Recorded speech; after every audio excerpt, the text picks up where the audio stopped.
नमस्कार दोस्तों। समाज शास्त्र का ही अगला टॉपिक है आज का हमारा बाल विवाह।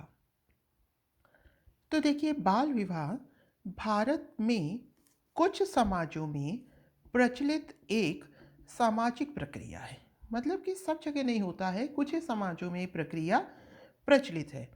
इसमें एक युवा लड़की का विवाह, इसमें होता है क्या, या तो एक युवा लड़की का विवाह वयस्क पुरुष से कर दिया जाता है, या फिर दो बच्चों का विवाह कर दिया जाता है।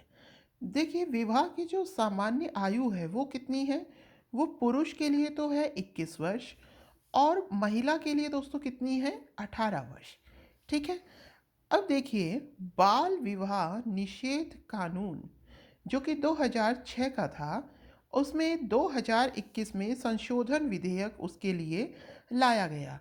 इस संशोधन विधेयक में क्या कहा गया कि जो महिलाओं की न्यूनतम आयु है वो भी दोस्तों कितनी रखी गई? वो भी रखी गई 21 वर्ष। ठीक है दोस्तों। अब हम देखते हैं कि बाल विवाह के कारण क्या है। तो देखिए, सबसे पहला कारण तो है निरक्षरता। शिक्षा व्यक्ति को विवेकशील बनाती है ना? विवेक से चेतना का विकास होता है। तो सबसे पहला कारण तो ये है निरक्षरता। साक्षरता उतनी नहीं है। ठीक है।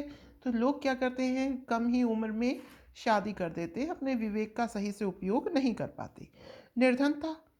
अब सामान्यतः गरीब वर्ग में क्या होता है कि लोग सोचते हैं कि मान लीजिए 2 या 3 लड़के हैं, तो वो सोचते हैं कि अलग अलग शादी करेंगे तो ज़्यादा धन व्यय होगा। तो वो क्या करते हैं, एक से अधिक बच्चों की शादी कर देते हैं। उसी के तहत बाल विवाह भी हो जाते हैं। तो अधिक व्यय के भय से एक से अधिक पुत्र पुत्रियों का विवाह, ये निर्धनता भी एक कारण हुआ। उसके अलावा उपजाति अंतर विवाह, जैसा कि जाति वाले टॉपिक में हमने देखा था कि उपजातियां होती हैं एक जाति के अंतर्गत। तो उपजाति अंतर विवाह, तो विवाह हेतु साथी खोजने का जो क्षेत्र है वो लिमिटेड होता है, सीमित होता है। तो उसी में ही अगर मान लीजिए किसी को कोई अच्छा घर परिवार मिल जाता है तो वो एज का वेट नहीं करते हैं, उसी का ही या फिर बचपन में ही शादियां तय कर दी जाती हैं। दहेज प्रथा, अधिक उम्र में अगर शादी करेंगे, मान लीजिए जो भी उनकी अंतर जाति में जो भी लड़का है, मान लीजिए वो योग्य हो गया, उसकी जॉब वॉब लग गई, तो दहेज वो अधिक मांगेंगे। तो कुछ लोग तो इस डर से भी कम उम्र में ही कर देते हैं कि आगे जैसा भी होगा वो देखा जाएगा, अभी कम पैसों में ही विवाह निपट जाएगा। तो दहेज प्रथा। इसके अलावा संयुक्त परिवार प्रणाली, दूल्हे की काबिलियत पर ध्यान दिए बिना जो परिवार है उसको देख करके शादी कर दी जाती है, तो ये भी एक कारण है। यह सामाजिक निंदा है। अधिक उम्र में विवाह सामाजिक निंदा का कारण है। आगे चलते हैं दोस्तों, इसके परिणाम क्या होते हैं। तो देखिए, वर वधु के स्वास्थ्य पर दुष्प्रभाव पड़ता ही है। दुर्बल संतानें पैदा होती हैं क्योंकि माता वयस्क नहीं है। ठीक है। तो माता की जो वीकनेस है वो संतान में भी आएगी। तो जो संतान है वो पूर्णतः जो मतलब सही नहीं होंगी, वो कैसी होंगी? दुर्बल होंगी। जनसंख्या वृद्धि होगी। स्त्री पुरुष में असमान अनुपात होगा। कैसे होगा? अब जैसा कि अभी आपने देखा, दुर्बल संतानें हैं, जो महिला हैं उनका स्वास्थ्य सही नहीं होगा, जनसंख्या वृद्धि होगी, तो कम आयु की जो माताएं होती हैं वो अधिक आयु तक नहीं जी पाती, उनमें अधिकतर की मृत्यु हो जाती है। तो इससे क्या होता है, स्त्री पुरुष में असमान अनुपात भी बढ़ जाता है। पारिवारिक सद्भाव स्थापित करने में कठिनाई। कम उम्र में क्या होता है, पारिवारिक सद्भाव स्थापित करने में भी कठिनाइयाँ होती हैं। व्यक्तित्व विकास में बाधक। ठीक है दोस्तों। आगे चलते हैं, इसके उपाय क्या किए जाएं।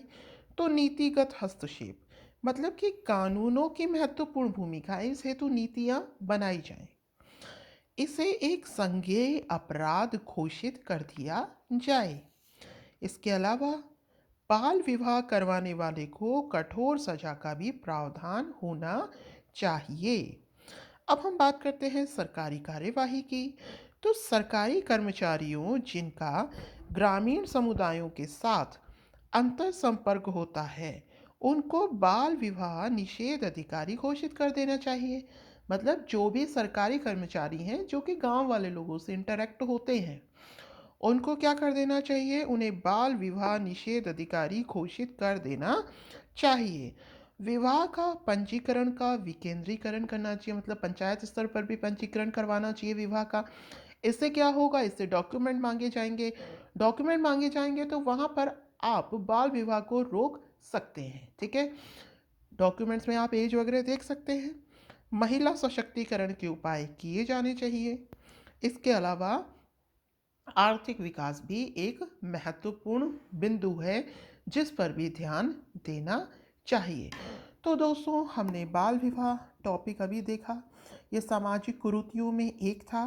अगला है अपना दलित। तो चलिए स्टार्ट करते हैं दलित वर्ग।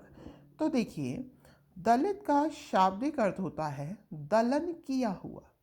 दलन किया हुआ का तात्पर्य ये है शोषित या उत्पीड़ित। देखिए, हिंदू समाज व्यवस्था में सबसे निचले पायदान पर स्थित अस्पृश्य समझी जाने वाली जातियां, मतलब ये वो जातियां हैं जिनका उत्पीड़न हुआ है, जिनका शोषण हुआ है। हिंदू समाज व्यवस्था में जो सबसे निचले पायदान पर जो जातियां आती हैं, उनको हम किस कैटेगरी में रखते हैं, दलित की कैटेगरी में रखते हैं। अब हम बात करते हैं दोस्तों इनकी समस्याएं। बंधुआ मजदूरी करते हैं, अधिकतर ये कैसे होते हैं, बंधुआ मजदूर। इनकी महिलाओं पर अत्याचार किया जाता है। जबरन वेश्यावृत्ति में इनकी महिलाओं को उतारा जाता है। इन्हें सामाजिक रूप से अपमानित किया जाता है दलितों को। इसके अलावा इनकी जो राजनीति भागीदारी है वो भी कम है। हालांकि अब जो सरकार है वो इस हेतु भी प्रयास कर रही है। दलित वर्ग से रामनाथ कोविंद जी हमारे पिछले राष्ट्रपति थे ही। ठीक है, अभी द्रौपदी मुर्मू जी भी, ठीक है, इसी ट्राइबल एरिया से ही निर्वाचित हुई हैं। तो राजनीतिक भागीदारी भी इस क्षेत्र में कम है, उसको भी बढ़ाना चाहिए। आगे देखते हैं दोस्तों, उपाय की बात करते हैं। तो जमीनी स्तर पर ही जाति व्यवस्था के बारे में धारणाओं को बदलने की ज़रूरत है।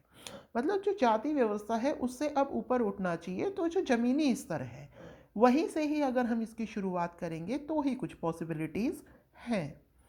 कानूनी रूप से पूरी सुरक्षा प्रदान की जानी चाहिए। सरकार द्वारा शिक्षा के क्षेत्र में निवेश कर दलितों का उत्थान किया जाना चाहिए, मतलब इन्हें शिक्षा अधिक से अधिक प्रदान की जानी चाहिए। इसके अलावा शासन में इन्हें उचित पद दिए जाने चाहिए जिससे कि ये अन्य दलितों का भी क्या कर सके, कल्याण कर सके। उसके अलावा मायावती जी हैं ही। दलित महिलाओं हेतु विशेष सुरक्षा और उत्थान के कार्य भी करने चाहिए। अब हम देखते हैं कि भारतीय संविधान में इन हेतु कितने अधिकार दिए गए हैं। तो अनुच्छेद 14 में दोस्तों कानून के समक्ष समानता की बात की गई है। इसमें प्रत्येक वर्ग हेतु कानून की परिभाषा एक ही है। अनुच्छेद 15 की बात करते हैं। तो अनुच्छेद 15 जाति, लिंग, जन्म स्थान, धर्म के आधार पर भेदभाव का निषेध करता है। अनुच्छेद 16 ये लोक नियोजन में अवसर की समानता की बात करता है। अनुच्छेद 17 तो खुद ही अस्पृश्यता के अंत की बात करता है। अनुसूचित जाति और अनुसूचित जनजाति अत्याचार निवारण अधिनियम 1989 का भी इस हेतु निर्माण किया गया था। दलितों हेतु सुरक्षा की विस्तृत श्रृंखला प्रदान करता है यह कानून। तो ये दोस्तों हमने दलित वर्ग भी पढ़ लिया है। अगले वीडियो में हम आगे की दो सामाजिक कुरीतियाँ जो सोशल चैलेंजेस हैं उनकी बातें और करेंगे। तब तक के लिए धन्यवाद। Have a nice day.